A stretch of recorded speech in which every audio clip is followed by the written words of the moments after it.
ನೇತ್ರಾವತಿ ನದಿ ತೀರದಲ್ಲಿ ಶವ ಹೂತಿಟ್ಟ ಪ್ರಕರಣಕ್ಕೆ ಸಂಬಂಧಪಟ್ಟಂತೆ ಈ ಪ್ರಕರಣದಲ್ಲಿ ಷಡ್ಯಂತ್ರ ನಡೀತಾ ಇದೆ ಅಂತ ಹೇಳಿ ಡಿ.ಕೆ. ಶಿವಕುಮಾರ್ ಮಾತಾಡಿದ್ದಾರೆ. ನಾವು ಧರ್ಮಸ್ಥಳದ ಪರವೂ ಅಲ್ಲ, ವಿರೋಧವೂ ಅಲ್ಲ. ನಾನು ಬಹಳ ಹತ್ತಿರದಿಂದ ಅದನ್ನು ಗಮನಿಸಿದ್ದೀನಿ, ನೋಡಿದ್ದೀನಿ. ನಾನು ಭಕ್ತಿ, ಶ್ರದ್ಧೆ, ಆಚರಣೆ ಹೇಗೆ ನಡೆಯುತ್ತೆ ಅಂತ ನಾನು ನೋಡಿದ್ದೀನಿ. ಅಲ್ಲಿ ಷಡ್ಯಂತ್ರ ನಡೆದಿದೆ. ಅಲ್ಲಿ ತನಿಖೆಯಿಂದ ಇವೆಲ್ಲವೂ ಕೂಡ ಆಚೆ ಬರುತ್ತೆ. ನಮ್ಮ ಗೃಹ ಸಚಿವರು ಸದನಕ್ಕೆ ಇದರ ಬಗ್ಗೆ ಉತ್ತರವನ್ನು ಕೊಡ್ತಾರೆ. ಷಡ್ಯಂತ್ರದ ಬಗ್ಗೆ ಗೃಹ ಸಚಿವರು ತಿಳಿಸ್ತಾರೆ. ನಮಗೆ ಸತ್ಯವನ್ನು ನಾಡಿನ ಜನತೆಯ ಮುಂದೆ ಅವರು ಇಡಲಿದ್ದಾರೆ. ಮುಖ್ಯಮಂತ್ರಿಗಳಿಗೂ ಇದರ ಬಗ್ಗೆ ಒಂದು ಬದ್ಧತೆ ಇದೆ. ಷಡ್ಯಂತ್ರ ನಡೆಸಿ ಧಾರ್ಮಿಕ ಶ್ರದ್ಧಾ ಕೇಂದ್ರಗಳು ಕ್ಷೇತ್ರಕ್ಕೆ ಅಪಪ್ರಚಾರ ಮಾಡುವುದು ಸಲ್ಲದು. ಆರೋಪ ಅಕಸ್ಮಾತ್ ಸುಳ್ಳಾಗಿಬಿಟ್ಟಿದ್ರೆ ಕಟ್ಟುನಿಟ್ಟಿನ ಕ್ರಮ ಅಂತೂ ಗ್ಯಾರಂಟಿ. ಇದರಲ್ಲಿ ಏನಾದರೂ ಸುಳ್ಳು ಹೇಳಿಕೊಂಡು ಆ ಕ್ಷೇತ್ರಕ್ಕೆ ಸಂಬಂಧಪಟ್ಟಂತೆ ಅಪಪ್ರಚಾರ ಮಾಡುವ ಕುತಂತ್ರ, ಷಡ್ಯಂತ್ರ, ಪಿತೂರಿ ನಡೆದಿದ್ದರೆ ಅದಕ್ಕೆ ಕಟ್ಟುನಿಟ್ಟಿನ ಕ್ರಮ ಅಂತೂ ಕಾದಿದೆ. ಅದಕ್ಕೆ ಯಾರು ಕೂಡ ಮರೆಯುವಂತಿಲ್ಲ. ಅದನ್ನು ಸಿದ್ದರಾಮಯ್ಯ ಅವರೇ ಅದನ್ನು ಮಾಡಲಿದ್ದಾರೆ ಅಂತ ಹೇಳಿ ಬೆಂಗಳೂರಲ್ಲಿ ಡಿ.ಸಿ.ಎಂ. ಡಿ.ಕೆ. ಶಿವಕುಮಾರ್ ಹೇಳಿಕೆ ಕೊಟ್ಟಿದ್ದಾರೆ. ಧರ್ಮಸ್ಥಳ ಪರ ಅಲ್ಲ, ವಿರೋಧ ಅಲ್ಲ, ನ್ಯಾಯಬದ್ಧವಾಗಿ ನಡಿಬೇಕು. ನನಗೆ ಆತ್ಮವಿಶ್ವಾಸ ಇದೆ. ನಾನು ಭಾಳ ಹತ್ತಿರದಿಂದ ಅಲ್ಲಿ ನೋಡಿದ್ದೇನೆ. ಅಲ್ಲಿ ಭಕ್ತಿ, ಶ್ರದ್ಧೆ ಎಲ್ಲ ಯಾವ ರೀತಿ ನಡೀತಿದೆ ಅಂತ. ಏನು ಒಂದು ಷಡ್ಯಂತ್ರ ನಡೆದು ಅದು ಮುಂದಿನ ದಿನದಲ್ಲಿ ತನಿಖೆಯಿಂದ ಹೊರಗಡೆ ಬರ್ತದೆ. ಅದು ನನ್ನ ವೈಯಕ್ತಿಕವಾದಂಥ ಒಂದು ಅನುಭವ. ನಾಳೆ ನಮ್ಮ ಹೋಮ್ ಮಿನಿಸ್ಟರ್ ಅವರು ಅಸೆಂಬ್ಲಿಯಲ್ಲಿ ಉತ್ತರವನ್ನು ಕೊಡುವಂಥ ಸಂದರ್ಭದಲ್ಲಿ ಸೋಮವಾರ ಬಹುಶಃ ಏನು ಸತ್ಯ ಇದೆ ಆ ಸತ್ಯವನ್ನು ಈ ನಾಡಿನ ಜನತೆಗೆ ತಿಳಿಸ್ತಾರೆ ಅನ್ನೋ ಒಂದು ಆತ್ಮವಿಶ್ವಾಸ ನನಗೆ ವೈಯಕ್ತಿಕವಾಗಿದೆ. ಅದನ್ನು ನಮ್ಮ ಹೋಮ್ ಮಿನಿಸ್ಟರ್ ಅವರು ತಿಳಿಸ್ತಾರೆ.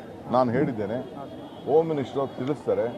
ಮುಖ್ಯಮಂತ್ರಿಗಳು ಕೂಡ ಭಾಳ ಬದ್ಧತೆ ಇದೆ. ಮುಖ್ಯಮಂತ್ರಿಗಳಿಗೆ ಯಾರು ಕೂಡ ಸುಳ್ಳು ಮಾಡಿ ಷಡ್ಯಂತ್ರ ನಡೆಸಿಸಿ ಅಪಮಾನ, ಅಪಚಾರ, ಯಾವುದೇ ಧಾರ್ಮಿಕವಾದಂಥ ವಿಚಾರ ಇರ್ಬೋದು, ಯಾವುದೇ ವ್ಯಕ್ತಿಗಳಿರ್ಬೋದು ಮಾಡಬಾರ್ದು ಅನ್ನೋದು ಮುಖ್ಯಮಂತ್ರಿಗಳು ಈಗಾಗಲೇ ನಮಗೆಲ್ಲರೂ ಕೂಡ ತಿಳಿಸಿದ್ದಾರೆ.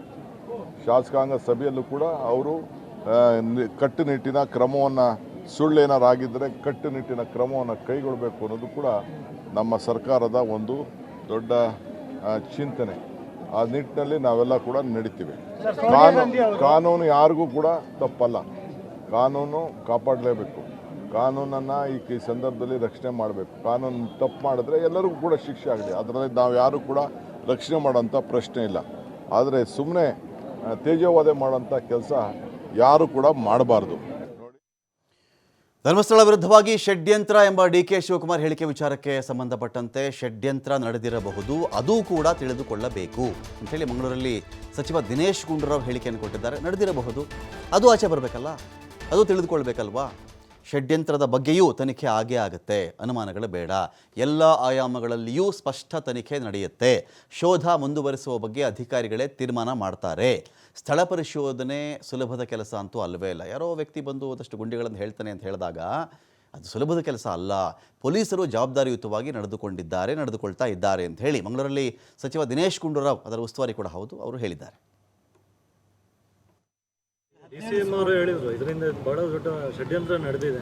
ಇರ್ಬೋದು, ಅದನ್ನು ಕೂಡ ತಿಳ್ಕೊಬೇಕಾಗ್ತದೆ. ಏನಾದರೂ ಆ ಥರ ನಡೆದಿದ್ರೆ ಅದನ್ನು ಕೂಡ ತನಿಖೆ, ಯಾಕಂದರೆ ಯಾವುದನ್ನು ಕೂಡ ನಾವು ಅಲ್ಲಗಳಿಕ್ಕೆ ಸಾಧ್ಯ ಇಲ್ಲ. ಎಲ್ಲವೂ ಕೂಡ ತನಿಖೆ ಮುಖಾಂತರನೇ ಗೊತ್ತಾಗಬೇಕು. ನಮ್ಮ ಅಭಿಪ್ರಾಯ ನನ್ನ ಅಭಿಪ್ರಾಯನೇ ಏನೇ ಇರ್ಬೋದು, ನನ್ನ ವೈಯಕ್ತಿಕ ಅಭಿಪ್ರಾಯನೂ ಏನೇ ಇರ್ಬೋದು. ಆದರೆ ಅದೆಲ್ಲ ನಾನು ಹೇಳೋದು ನಿಜನ ಸುಳ್ಳು ಅಂತ ಅದು ಪ್ರೂವ್ ಆಗಬೇಕಾದ್ರೆ ಅದು ತನಿಖೆ ಮುಖಾಂತರನೇ ಗೊತ್ತಾಗೋದು. ಅದರಿಂದ ಸ್ಪಷ್ಟ ತನಿಖೆ ಆಗ್ತದೆ. ಎಲ್ಲ ವಿಷಯದಲ್ಲೂ ಕೂಡ ತನಿಖೆ ಆಗುತ್ತೆ ಅಂತ ನಾನು ಅಂದ್ಕೊಂಡಿದ್ದೀನಿ. ನೋಡಿ, ಅದು ಪೊಲೀಸರು ತೀರ್ಮಾನ ಮಾಡ್ತಾರೆ. ಯಾಕೆಂತ ಹೇಳಿದ್ರೆ ಇದು ಅಲ್ಲಿ ಸುಲಭವಾದ ಕೆಲಸ ಏನಲ್ಲ. ಇದು ಆ ಕಾಡು ಪ್ರದೇಶದಲ್ಲಿ ಹೋಗಿ ನಿಂತು ಈ ಮಳೆ ಮಧ್ಯದಲ್ಲಿ ಹೋಗೋದು, ಅಗಿಯೋದು ಅದೇನು ಸುಲಭ ಕೆಲಸ ಏನಲ್ಲ. ಅದರಿಂದ ಪೊಲೀಸವರು ಜವಾಬ್ದಾರಿಯುತವಾಗಿ ನಡ್ಕೊಂಡಿದ್ದಾರೆ. ಅವರು ಕೂಡ ಭಾಳ ತ್ರಾಸಾಗಿದೆ, ತೊಂದರೆ ಆಗಿದೆ. ಆದರೂ ಅವರು ತಮ್ಮ ಡ್ಯೂಟಿಯನ್ನು ಮಾಡಿದ್ದಾರೆ. ಸೊ ಈಗ